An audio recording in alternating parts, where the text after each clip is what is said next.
एक मर्तबा तीन दोस्तों ने मिलकर एक बिजनेस स्टार्ट किया। उन्होंने एक कंपनी की बुनियाद रखी और खूब मेहनत करने लगे। उन्होंने ये ठान लिया था कि उन्हें अपनी कंपनी को शहर की सबसे कामयाब कंपनी बनाना है। उन्होंने इस मकसद के लिए दिन रात एक कर दिए। काफ़ी सालों की मेहनत के बाद उनकी मेहनत रंग ले आई और उनकी कंपनी शहर की सबसे बड़ी और सबसे कामयाब कंपनी बन गई और वो तीनों शहर के सबसे बड़े बिजनेसमैन बन गए। उनकी लाइफ पूरी तरह से चेंज हो चुकी थी क्योंकि वो महीने के करोड़ों रुपए कमा रहे थे। काफ़ी सालों तक उनका बिजनेस बहुत अच्छा चलता रहा, लेकिन कहते हैं ना कि बुरे दिन आने में देर नहीं लगती। एक मर्तबा उन तीन में से दो दोस्त बिजनेस के सिलसिले में दूसरे शहर जा रहे थे कि अचानक उनका प्लेन क्रैश हुआ और वो ज़िंदगी की बाजी हार बैठे। अब उन तीन में से सिर्फ एक दोस्त बचा था। जब उसे अपने दोस्तों की मौत की खबर हुई तो उसे बहुत दुख हुआ।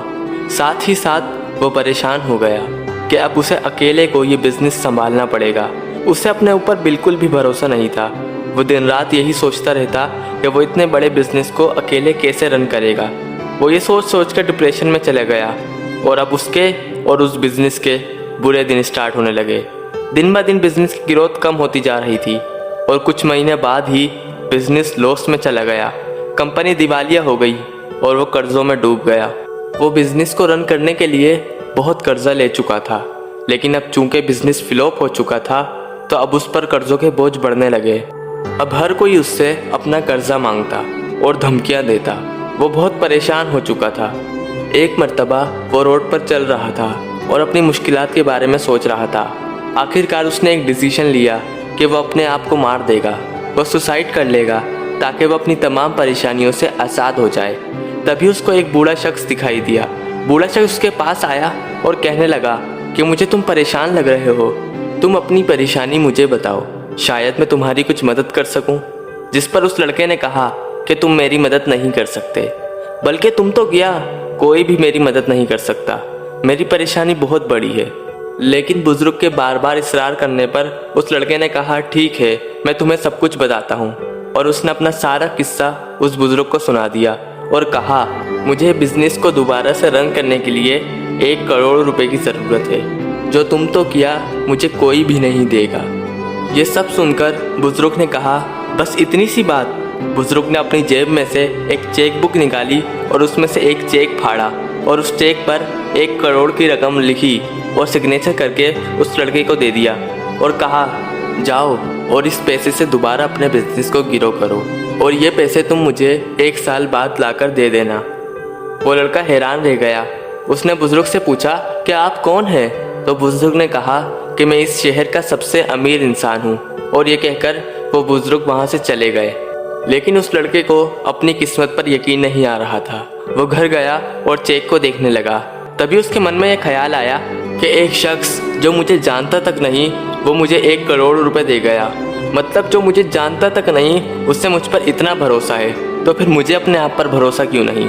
अब उसकी आंखें खुल चुकी थी और उसने डिसाइड किया कि वो उस चेक का इस्तेमाल नहीं करेगा और अपनी मेहनत से अपने दम पे उस बिज़नेस को ग्रो करेगा।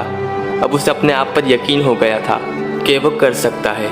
अब वो अपने बिज़नेस को दोबारा से रन करने के लिए अथक मेहनत करने लगा और उसने दिन रात मेहनत करने के बाद दोबारा से अपनी कंपनी को शहर की सबसे बड़ी कंपनी बना दिया और खुद सबसे बड़ा बिजनेसमैन बन गया। अब 1 साल बाद वो उस चेक को वापस उस ही जगह पर गया। वहाँ पर जाकर उन बुजुर्ग को ढूंढने लगा। काफ़ी देर बाद उसको वो बुजुर्ग नज़र आए तो वो बिल्कुल एक्साइटेड हो गया। वो ये सोच रहा था कि मैं जब बुजुर्ग को बताऊंगा कि मैंने इस चेक का इस्तेमाल नहीं किया तो वो कितने खुश होंगे। वो उन बुजुर्ग की तरफ जाने लगा। वो बुजुर्ग की तरफ जा ही रहा था कि अचानक 2 बंदे उस बुजुर्ग को एक एम्बुलेंस में बिठाने लगे, जिस पर वो लड़का चिल्लाया और कहने लगा कि तुम इनके साथ क्या कर रहे हो, ये तो शहर के सबसे अमीर इंसान हैं। जिस पर एम्बुलेंस में बैठा शख्स बोला कि ये कोई अमीर इंसान नहीं, बल्कि ये तो एक पागल है जो पागल खाने से भाग गया था। ये लोगों में जाली चेक बांटता रहता है, क्या इसने तुम्हें भी कोई चेक दिया है? जिस पर उस लड़के ने कहा हाँ। तो उन्होंने कहा कोई फ़ायदा नहीं, वो चेक जाली है। जिस पर उस लड़के की आंखों में आंसू आ गए। उसे अंदर ही अंदर कुछ हो रहा था। उस दिन उसे पता चल गया कि खुद पर यकीन रखने की क्या ताकत होती है। मैं आपको इस कहानी से जो सबक देना चाह रहा था वो तो आप समझ ही चुके होंगे। Believe in your self. खुद पर भरोसा रखें, खुद पर एतमाद करें और फिर आप देखेंगे कि कोई भी आपको कामयाब होने से नहीं रोक सकेगा। वीडियो पसंद आई तो लाइक कर दें और चैनल को सब्सक्राइब कर दें। मैं मिलूँगा आपसे नेक्स्ट वीडियो में, तब तक के लिए अल्लाह हाफिज़।